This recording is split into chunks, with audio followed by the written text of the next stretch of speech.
This is the Let's Get Real Estate Show with your host, Danielle Chason. Full-time investor, strategic consultant, motivational coach, sought-after speaker, and host of your #1 real estate investing show, Let's Get Real Estate, where real people are doing real estate.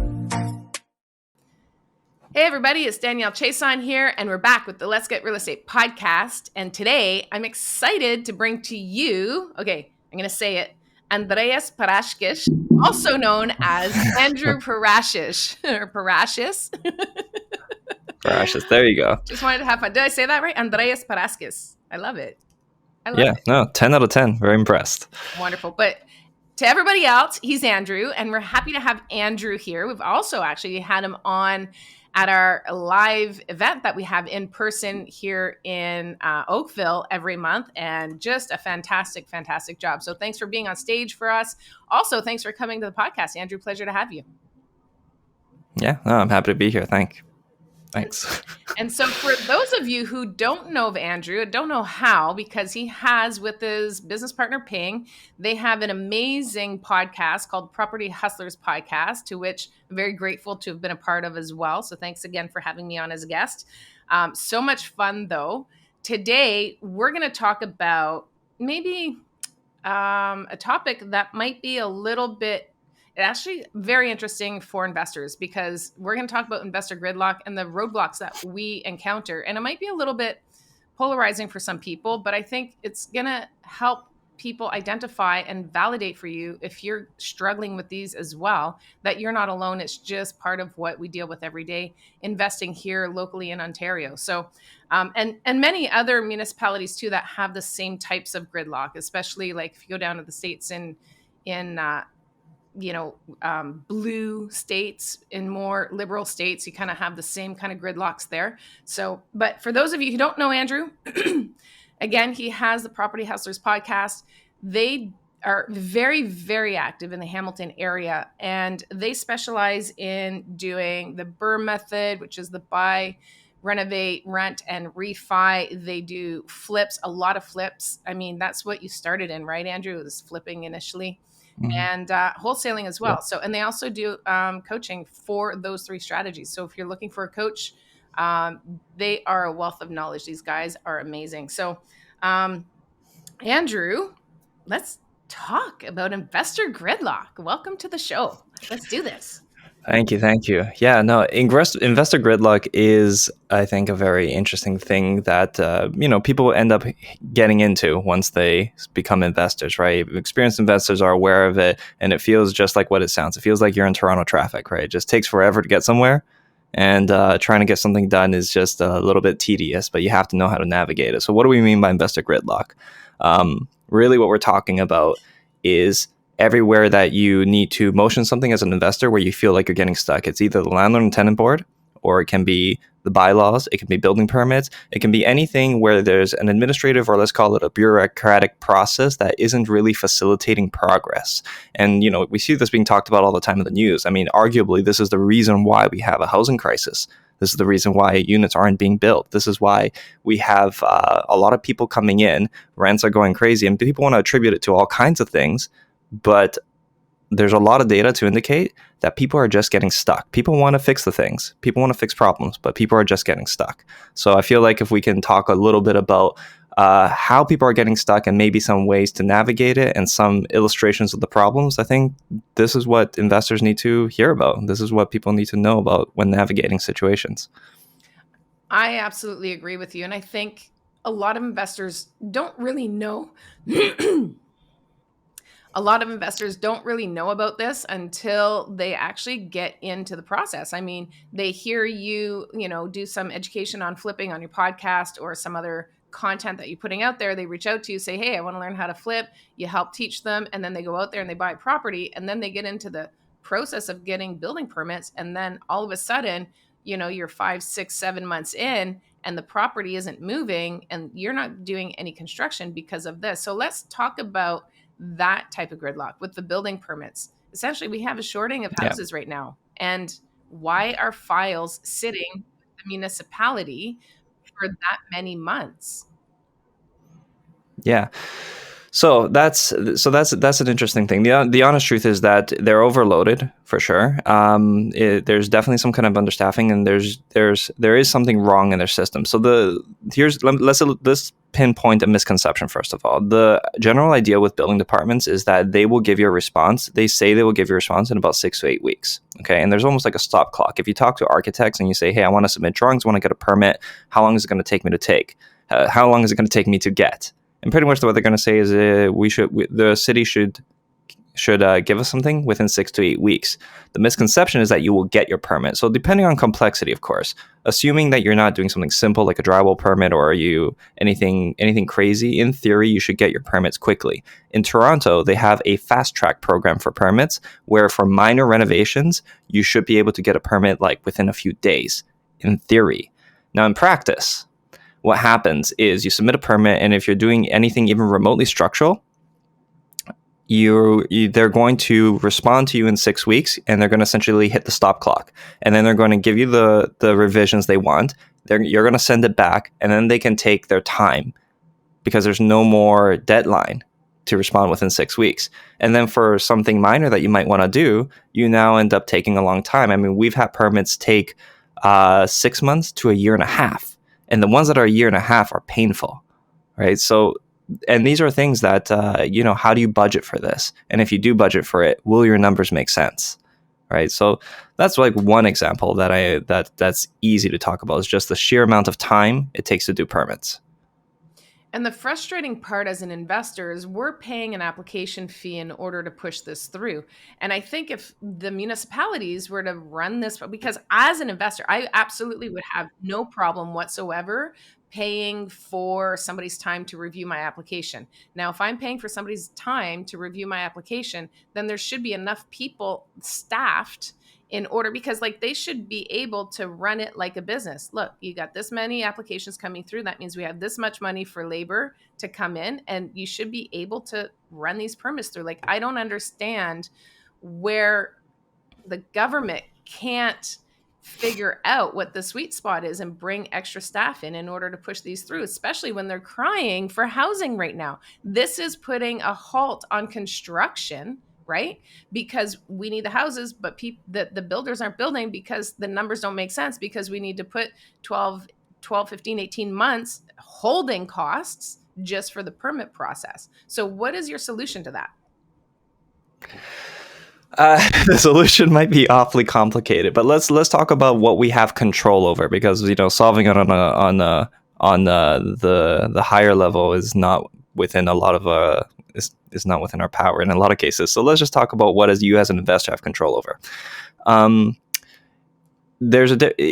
think it starts a lot with the architect or the engineering firm that you hire to do the permit. So assuming you're not doing the permit yourself, you're going to hire somebody to do drawings.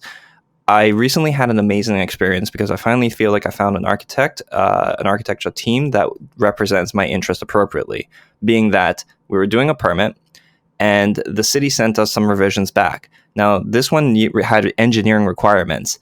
The engineer, after they sent us the revisions back, they were questioning some stuff that had to do with engineering, essentially. Our engineer went over to the city, found out who was making the revisions, talked to them, and essentially yelled at them and said, "Listen, I am the engineer. You went through a 3-week training program, 3 months overall. I went for 5 years, and you're going to tell me what the correction is."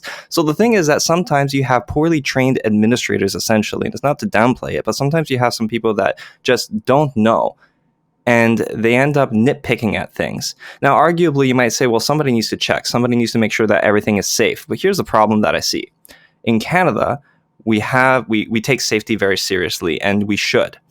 But in exchange, you ought to have things that work well. But the thing is that it feels, at least, like we don't have the safety, and we don't have things moving quickly either. How many condos do you see go up where you hear the stories of glass falling apart, or properties that are just having problems after they've been built, the quality control issues that we're seeing all over the place. So things take a long time. There's tremendous gridlock. We want to be safe, but there's still problems. So we it seems like instead of having trade-offs, we have the worst of both worlds. And that's not to complain about everything, right? No, but you're 100% right. And, that's a whole nother conversation to have as far as like the building inspectors when it comes to large multi-unit, like the larger buildings, because I think I've heard horror stories where the building inspector will come, and not just like large multi-unit buildings, but even just residential subdivisions. The property inspector will come in, slate a day or two to do inspections on 18 units, and they walk through 3 or 4 and they all look good and they figure they're consistent. If they're consistent in 3 or 4, then they just sign off on the rest and they don't actually inspect everything. And these things do kind of happen, unfortunately. That's the human factor, right? But I want to circle back to what you're talking about, like with the purpose of the building permits. The whole reason, I think this is a big misconception. People think that, oh, it's just a cash grab for the government. The purpose behind the building code and issuing permits for building is for the public safety. And people lose sight of that.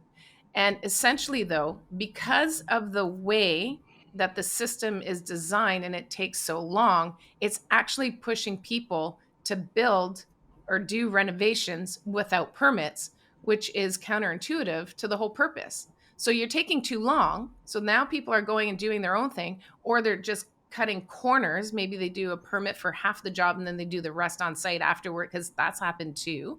And then we don't know if that stuff is built safely because there's no permit issued. So we don't know if it's actually to code, right? Yeah, and that's the thing that we're facing. By the way, it is a double-edged sword, because really what we're dealing with is we're dealing with archaic building code and bylaw. It's straight up archaic. Like it's not conducive to the needs of our country today.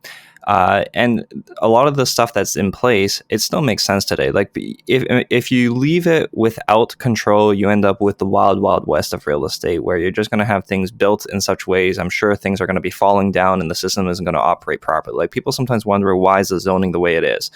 Our sewer systems, for example, and the infrastructure in general is not set up to accommodate like more people in certain areas. Like single family homes that are not zoned for it may have to do, for example, with the sewer systems. Like they're not designed to have 3 families living in this house and the neighbor's house and so on and so forth. The parking isn't adjusted as such. So without catching up the infrastructure, which they won't do anyway, but they won't be able to properly and effectively and safely add density.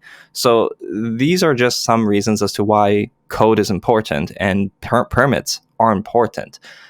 But you have areas like, let's say, in student rental markets where they're not properly regulated. Like they're obviously rooming. The city knows it's rooming, but they won't allow you to get a permit for rooming houses. Now, let's just say for a second that they allowed people to get building permits to convert these houses into rooming. They would be, at the very least, they would be required to comply with fire and safety. And I think that's the most important thing. You're putting kids in there. Make sure that the place is safe. But because they're technically zoned as single family homes, you don't have the right fire rating for drywall separation, electrical, plumbing. Then it's just because you don't adjust and you ignore and we pretend like these houses are all legal, you don't have the proper safety precautions.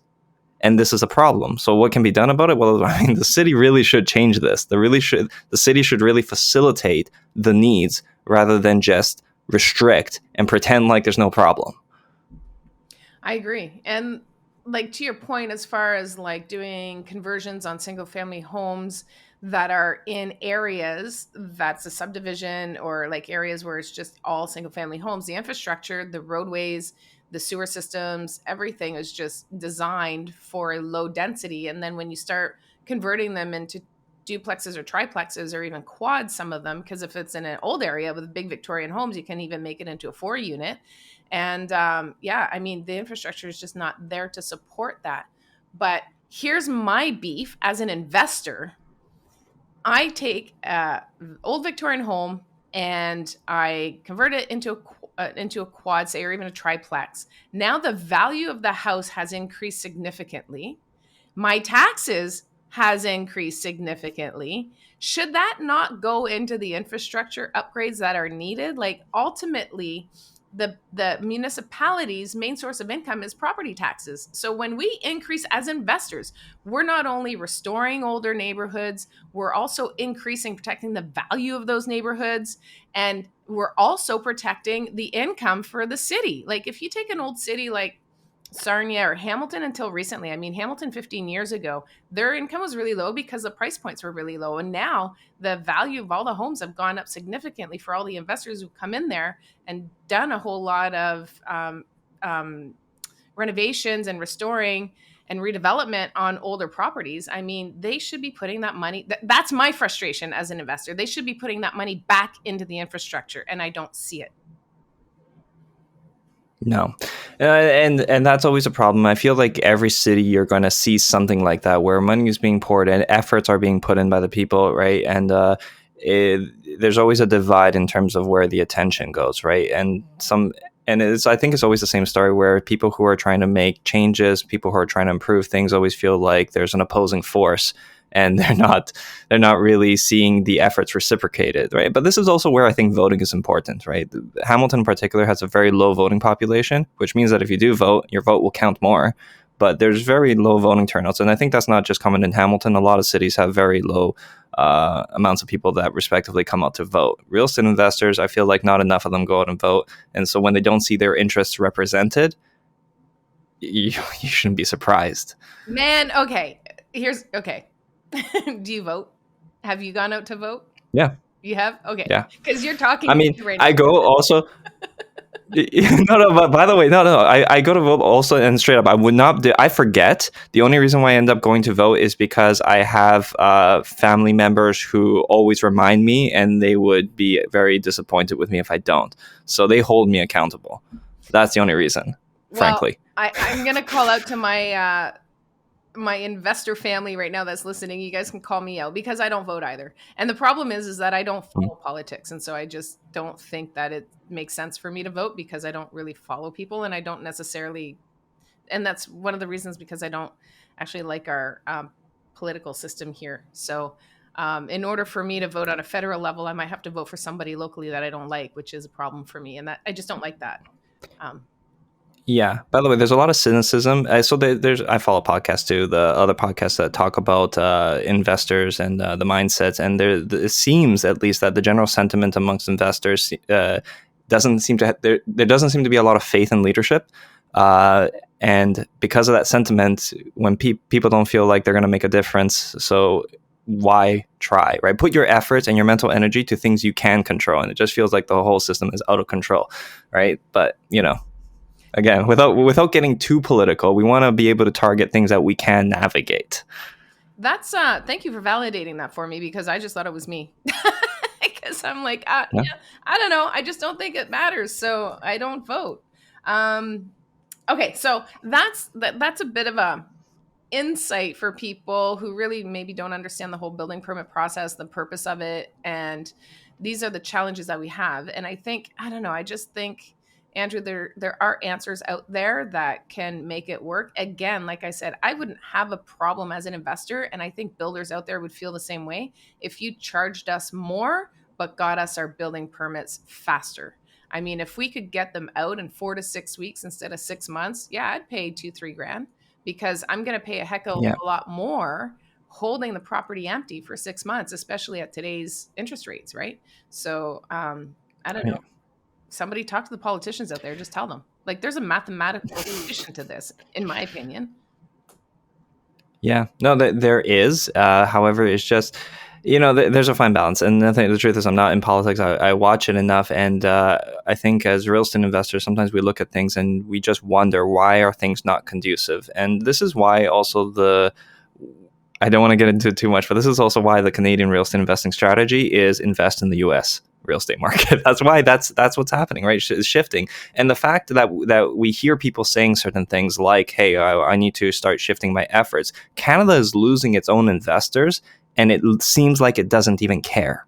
And that's a problem. And the thing is that I think we should be investing in Canada. There is still money to be made in Canada. It's not there still. It's just like there is opportunity, but you just need to know how to navigate it. And it shouldn't always be this hard. So if we're talking about the problems and the gridlock that you're facing, if you're aware of it, you can budget and you can navigate it. So we need to, I feel like these are the things that we just need to pay attention to. And building is just one avenue. There's still landlord and tenant board. There's still the financing gridlock that we face in Canada. In the US, they're far more creative with their financing. Creative to the point where it almost doesn't make sense, to be frank. but there's a lot more financial options. Creative to the point where it's dangerous and the whole thing can collapse, like in 2008, maybe. Yeah. Yeah. Yeah, Listen, exactly. at the end of the day, both you and I agree that there needs to be some regulations, but it needs to be like, you need to find the sweet spot. Not enough regulations, like you said earlier, is a wild, wild west. You can't just have no regulations on building construction. You need to have building code out there for safety and protection of people. And believe me, because I've dealt with a lot of contractors, there are a lot of contractors who would build really shoddy places that you would not want to walk into. So you do need some guidance there. But if you don't have enough regulation, or if you have too much regulation, rather, then it creates the gridlock that we're suffering with. And that's the same on the financing side. If you don't have enough regulation, then you're going to have an economic collapse. If you have too much regulation, then investors can't invest, and it grinds the economy, right? Yeah, absolutely. And that's where, like, by the way, did you know, like, I feel like this was always something that surprises investors. If you're tearing out some drywall and you're replacing it, do you know that you need a drywall permit? Mm-hmm. I know. You need a permit for so like, know that either. Like, it's crazy. Everything, right? And it's ridiculous. Where if there was just maybe a little bit more control on the people who are doing the work, or some kind of regulation, then you could just avoid all that, right? It's like people could just pay to do it, and it shouldn't be a process. So this is an area of gridlock that is just problematic. And to the everyday investor, this is what people contend with. They either find out by doing something that they weren't allowed to do it because they didn't know that they needed to even get permits to do it, or they're just like, yeah, I'm not going to do it because the permitting process is too complicated. Or there are people who say, forget it, I'm just going to do it and be damned with the consequences. And then these people also may find themselves having problems down the road. And this is why you see all these hacked properties. Mm-hmm. This hacked properties isn't that people are bad. This is a symptom of a poor system. Yep, exactly. And that's what we ought to be paying attention to. Why don't we move on to the LTB, though? Because I feel like there's a lot of investors. Yeah, I was going to say exactly that. Like, that was a great lead into when we're talking about the system wanting to, like, protect. I mean, the regulations are there to protect. And the LTB, again, I think people don't really understand the purpose of the LTB. And the purpose of the LTB is to protect tenants from bad landlords and landlords from bad tenants. But is it working out that way? Yeah. Oh, so you know what? That's an area where there's already a lot of tension. It feels like the narrative when it comes to shelter is tenants versus landlords and landlords versus banks. That's what it is, right? That's the fighting sequence. And really, the relationship and the dynamic, I think, is wrong. There needs to be more collaboration and cooperation rather than simply adding pressure onto each other, right? Because when the government tries to control so many things, they what they're doing is they're just shifting the needle of tension, and that's what we're seeing in the economy, where interest rates, higher payments are being passed on to real estate investors and homeowners, and real estate investors are passing those increased costs over to the tenants. And even on the spectrum of industry, you start seeing cost of living going higher. You start seeing minimum wage go up, and those costs now get passed on to the consumer, where the people who are working are still consuming, and you just have this bad cycle of things happening. So when it comes to the LTB, there's archaic rules that don't seem to make sense, and people need to navigate them. My favorite one that I always like to talk about too, especially people who are getting into real estate, becoming landlords, when they have a single family home they rented out, and it's so intuitive that you would have the tenant take care of the lawn and the snow because they're living in a single family home, and the landlord might not be in the same city. And it's imposing. I understand the logic behind it, but it's imposing that you're not allowed to ask the tenant or make it as part of the lease that they are responsible for it somehow in some way, right? Because it's their home, right? So these are things. But yeah, the system is imposing, and it's there to protect people. Some of it makes sense, some of it doesn't. But then when there's disputes and disagreements, it seems like it's impossible to navigate. And this is why so many people are going to places like Alberta, where it's more landlord friendly. Absolutely. Yeah. And the issue, see, for me as an investor and as a landlord, I don't have an issue with the LTB and the purpose of it, because there are a lot of bad tenants and there are a lot of bad landlords out there. And so if you have a bad landlord that wants to evict just for the sake of evicting, the tenant should be able to say, wait a minute, but I haven't done anything wrong here. why are you evicting me, right? I mean, we need to protect tenants from bad landlords who landlords are bringing them in and maybe just tossing them out on no good reason. And so they should have a right to be heard. The problem that I have, and I've just recently gone through this, where in 2023, I put out tenant didn't pay December of 2022 was the first missed rent, missed January of 2022. I put in the application for the tenant's eviction. So she has a right to be heard. I get the court date, November 23rd of 2023. We're almost, well, it was 10 months to get, I mean, just to get the court date was July. I got issued the court date in July for a November hearing. And so like, it just doesn't make sense. Like, I understand if you want to have a system that protects landlords and tenants, then I don't understand why we can't deal with these, and I understand it's a staffing issue. Again, raise the costs a little bit so that you can take care of the staffing issue. Like I don't know. Like there's ways to deal with this, but why is it not being dealt with? It's ridiculous. You don't have, and all the while, by the way, she didn't pay rent. We're at $20,000. We go to court. She argues it. And November 23rd, I was told they're going to reserve judgment and we'll get the order in the mail. And they have up to 60 days to issue the order. Like, okay, I can see 7 days to like make a judgment and then issue an order, but I have to wait 2 months before so 2 more months of lost rent. And then she has an appeal period if she wants to appeal it. And then if she doesn't leave, I have another 6 weeks before I get her out with the sheriff. By the time I get the order, I go to the sheriff's office. Like it's crazy. That's just one example. Anybody listening to this, it's crazy. Yeah, anybody listening to this, it boils people's blood. The thing is, when you say somebody owes you $20,000, Skylar was talking about this with Corey, actually. And anytime you mention to somebody that, hey, they owe you $20,000, if this was just a conversation in a bar, somebody owes me $20,000, you'd be like, what do you mean somebody owes you $20,000? How would you let that happen? Mm-hmm. But if you're a landlord or a real estate investor, you tell somebody, hey, this guy owes me $20,000. It's like, yeah, it's normal, right? Like, again, symptoms of a poor system where, yes, there's all kinds of problems. And you mentioned this a couple times, like, why doesn't the government charge a little bit more money? Real estate investors will gladly pay higher fees if it's a staffing issue. It's almost as if the government isn't actually trying to make money. What the government is trying to do is they're just trying to, there's definitely another agenda. It doesn't seem like they're trying to be profitable or move things along. And then you got to wonder, are things like this due to a poor or silly system, or is it like this by design? Because if somebody is doing something and it doesn't make sense to you, it's either that they are incompetent or they're brilliant, and it's often nothing in between. So it's either by design, because it seems to us like the solutions are relatively simple. Mm-hmm. But at least in this case, charge more money, increase the staffing. But we're business people. But it's obviously not that simple on the political level. And I don't want to claim to understand the complexities of it. But to your point of how long certain things take, we have experienced a recent one that I find very interesting. We got a hearing and they told us that, yeah, the eviction is granted, and we got a hearing early summer. And we still haven't got the letter in the mail. And then we called in, we've been calling in repeatedly, and we called in and they said, yeah, no, this adjudicator is actually retiring. Okay. And he has until this date to finish the paperwork. And he says, you will get it. But I'm also wondering if he just doesn't get to it because he's on his way out, does he care? I don't know.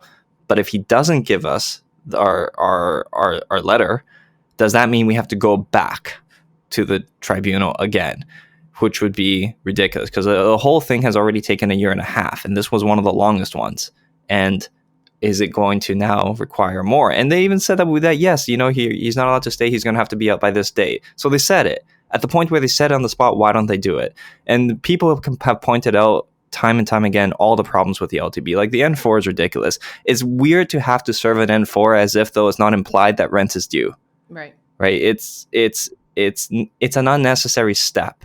It's just another bureaucratic process, a bureaucratic layer towards something that doesn't change the results. So you should just eliminate that. Right, and you should be able to just apply straight to the LTB. It's not as if though anybody doesn't know that rent is not due. You should be able to just say an email, hey, by the way, you didn't pay rent on the 2nd, file with the LTB if you want to.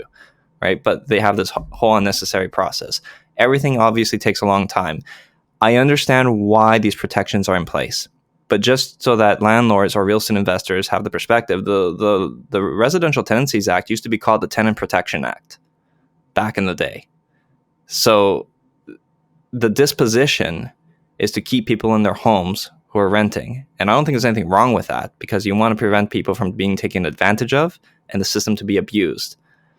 But again, when you start seeing symptoms of the people who are essentially providing housing, which is landlords, is investors, it is landlords that provide affordable housing where they can break things down into small apartments. You have units. It is landlords that do this.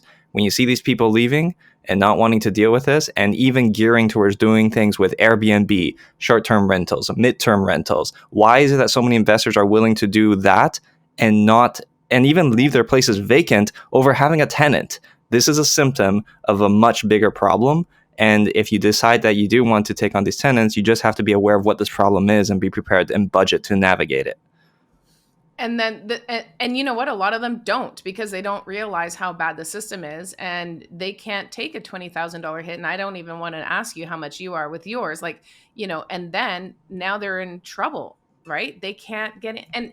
And how about this? Like, I understand you want to protect the rights of the tenant, but what about the rights of the landlord as the owner of the property, right?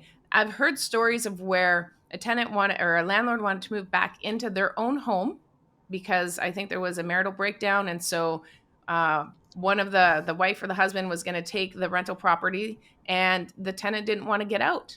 And now they were homeless, and there was no rent being paid, because now there was conflict between the landlord and tenant. And so now they went into financial distress. This person had nowhere to go, and it's their own property. And that's just fundamentally wrong on so many levels, right? And now they're put into financial distress as a landlord, and somebody who's being responsible and taking fiscal ownership of their own finances getting punished like this it's heartbreaking. And it just turns my stomach.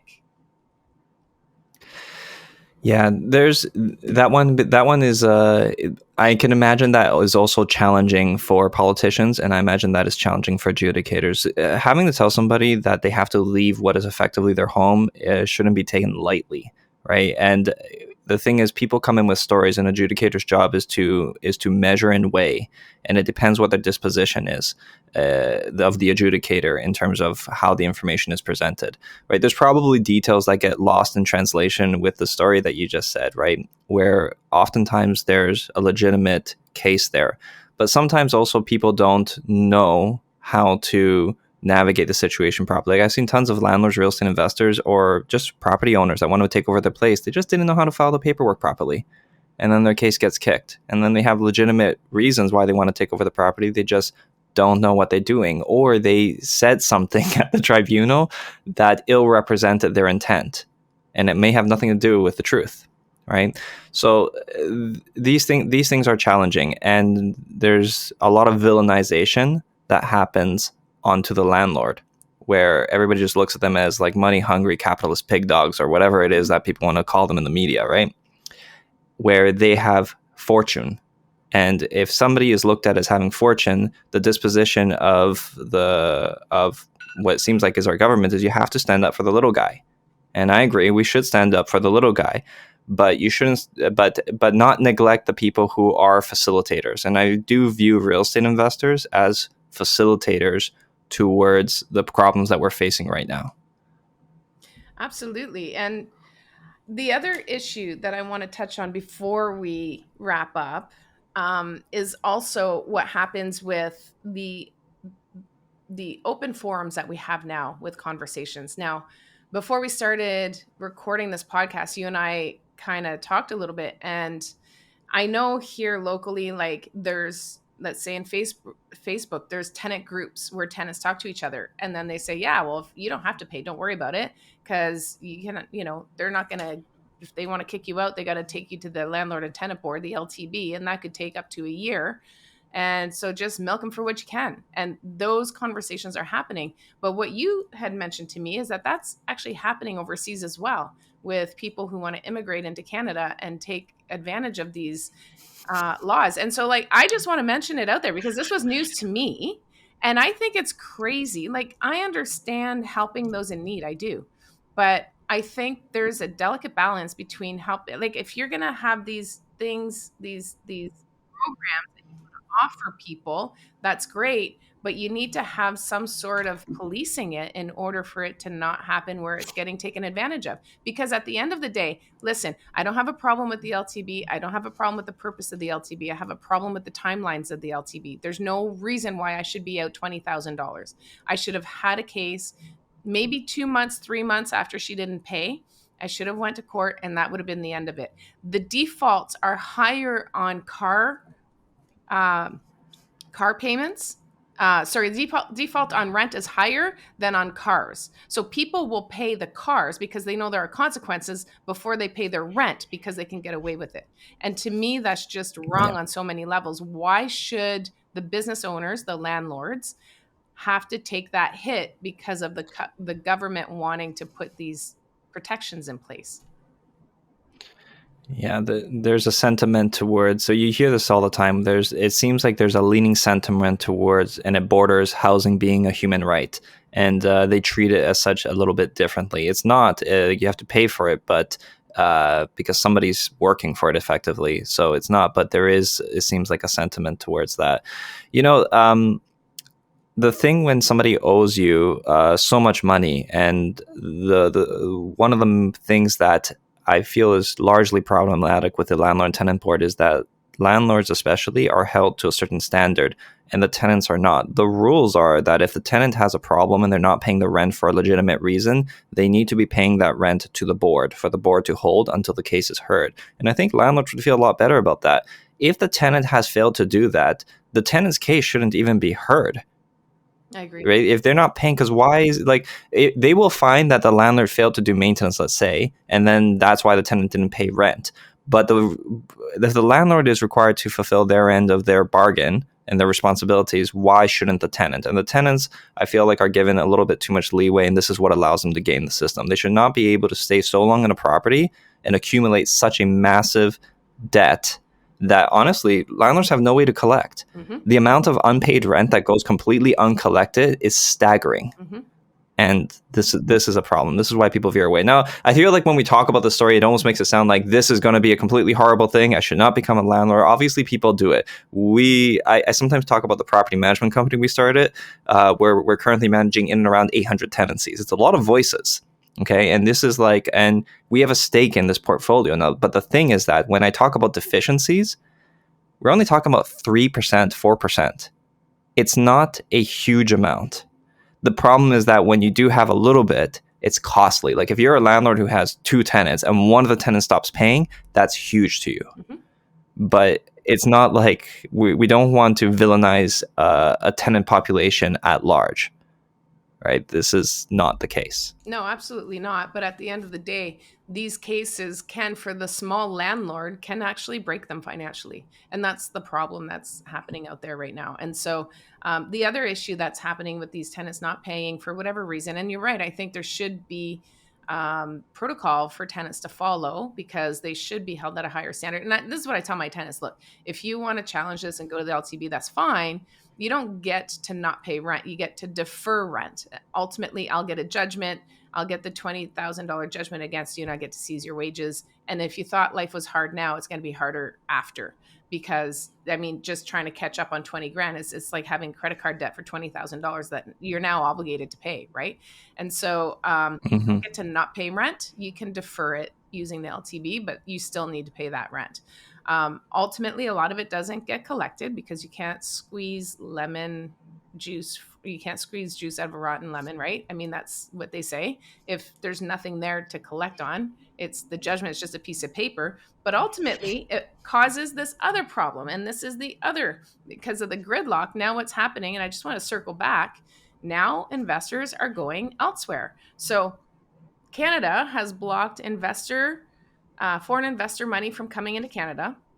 And now because of all these gridlocks, it's causing Canadian money to go elsewhere. So now a lot of investors are going down to the States. And what does that mean for a Canadian economy? Like, it's crazy. It's crazy to me. It's just like a snowball effect. Yeah. Yeah, no, there's not a lot of positive sentiment. I mean, Canada's a great place to live. Like honestly, I think Canada is amazing. And it has a lot to offer, and there's a lot of opportunity here. I do firmly believe that, it's one of the best places in the world. There's a reason why people from all around the world are putting themselves in jeopardy in order to find themselves in Canada in the end. Right? We hear about this. So that's not happening for no reason. We may think things are bad here, but honestly, our problems, and when we really check ourselves, these are first world problems. Like the problems that we're dealing with, we're fortunate to have them. But the thing is that you don't want to always compare yourself down. You want to compare yourself up. What are other countries doing well? And what are my opportunities there? Other people want to come to this country, and we might be looking at other countries that we might want to go to. And I feel like a country at large needs to look at why that might be happening. If you're losing people, if you're losing competent people who are making changes and our ambition isn't a bad thing. You do need to look at why that's happening, but therein also lays opportunity. I feel that right now there's a lot of tension overall. And even though it might seem like things are hard, hardship is where opportunity lays. And if you find yourself as somebody who is willing to contend with any kind of adversity like this, whether you're somebody who's interested in politics, whether you're somebody who's looking to build housing, whether, like right now, even people who have been focusing on rooming, I see some people, and it's interesting. You hear the news of people in Toronto dividing up their beds. I don't know how true this is, but people say that they're splitting their beds and renting out half their bed. I don't know if that's actually happening, but I heard it. I heard it too. Yeah. It's crazy. She's Airbnb half Sorry, of her bed. So and she was on the radio and was interviewed. I listened to the interview. It was crazy. She's Airbnb half of her bed. Yeah. Yeah.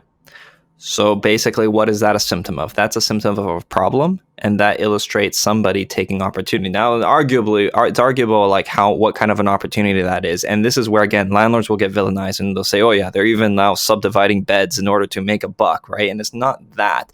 It's that somebody is filling that bed. I bet whoever is doing that, I don't know, right? I hope not to need to do that. But I bet people do that. Like, honestly, I remember being in university and I had friends who would rent a room and they'd say, yeah, in order to cut down on costs, we're going to put 2-3 beds in this room. And people want to do that. People will prioritize livelihood over certain creature comforts. And for people who don't mind that, I see that happening. Now, is that a great way for the country to be heading? I don't think so. But it's a sign that there are things that are happening, right? People are making smaller units. People are starting to rent out by the room because people need to eat, people need to survive, and people will do what they need to do. So there's tension. So there's opportunity where there are problems, right? There is a saying, problems equals profits. It's just how problematic do you want to have? What are the problems you want to have to deal with? Yeah, and I think that's where the creativity during those problematic times, the creativity is where if you have business owners that can be creative, can find those opportunities. But ultimately, you're right. I think, we have micro condos coming out in Toronto now. I'm sure Toronto's not the only city doing that. ADUs and people doing the ADUs. And this lady, by the way, who's renting out half of her bed on Airbnb, it's just because a lot of people come into town and for whatever, they just need a place to crash. And instead of paying, $160 for a hotel room or an Airbnb, they can pay a fraction of that for just having that bed and a place to shower, and they're literally in and out. And so the problem that highlights, though, is that she needs to subsidize her income. So there's a problem in the economy when good working people can't afford to live. And that's a problem, right? And so that might be a podcast for another day, though, Andrew.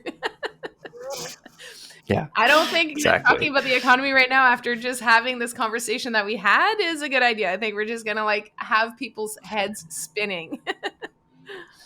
It's all connected, by the way, because the thing is that it's important to understand why things are happening. And I think the difference between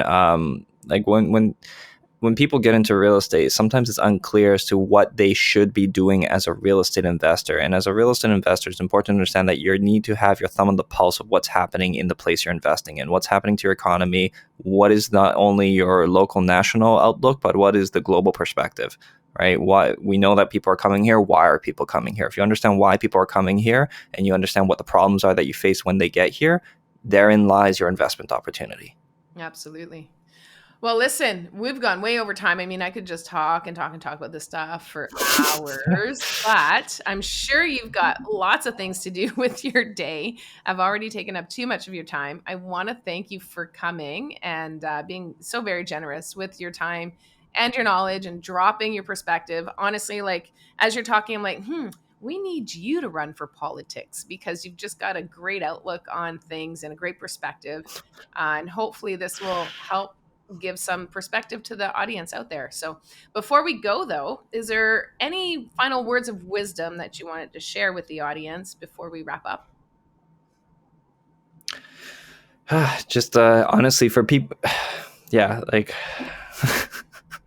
words of wisdom right now that I can share for the people. I want to keep it within context of what we were talking about, hopefully a little bit. Okay, honestly, right now is a time of challenge, but there is opportunity. It might not be clear, right? People are always looking for education, and they're looking at what is the strategy or the method that works. But right now is a time that is requiring versatile thinking. So don't commit to a method, learn one thing and say, this is what I'm going to do right now. As a real estate investor, you need to be paying close attention and make adjustments with the times, right? Because there's a lot of projections of what we think is going to happen, but we're in a time of change. So be able to change and you will be fine. I mean, I hope that, I don't know, that's maybe a little bit too philosophical, but I do think that this is what people need to do. Investors need to really be thinking critically right now, paying attention and making adjustments accordingly. Absolutely. And I'm always telling all of our students, like, you need to be fluid. You need to be fluid and just pivot when you need to. And right now, like you said, it's a time of change in the economy and it's maybe feeling a little bit uncomfortable. And if you're not ready to invest outwardly into the market, then there's other things you could be doing with your time to make yourself better at your craft. So continue to invest in yourself, get educated. Like you said, learn another method, learn another strategy, uh, you know, um, study a new market, right? There's lots of things you could be doing for sure. Great words of wisdom. Great episode, Andrew. Thank you again.